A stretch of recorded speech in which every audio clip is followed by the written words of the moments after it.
5ാം ക്ലാസ്സിലെ കുട്ടികൾക്ക് കൊടുത്ത ഒരു പ്രോജക്റ്റ് വർക്കാണ് വിത്തുകൾ മുളക്കുന്ന വിധം കണ്ടെത്തുക എന്നത്.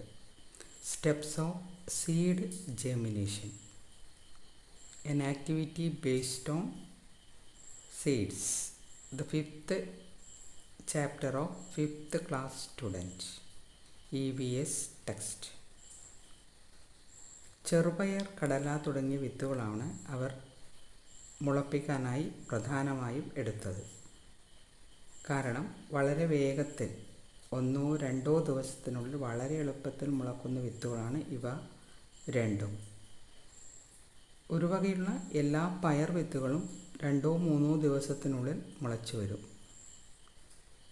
Commonly, all types of pea seeds are sprout within 2 or 3 days.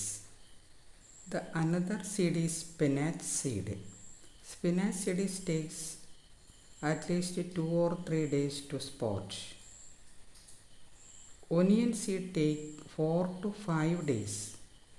Some children take onion as their project.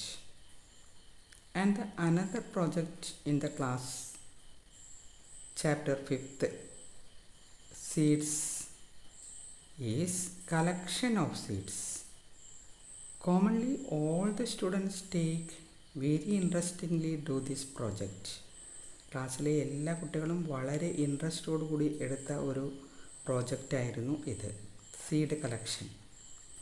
ഏകദേശം 75 തരം സീഡ്സ് അവർ കളക്ട് ചെയ്ത് പ്രോജക്റ്റ് രൂപത്തിൽ എടുത്ത് തയ്യാറാക്കി ക്ലാസ് റൂമിൽ പ്രസൻറ്റ് ചെയ്തിരിക്കുകയാണ്.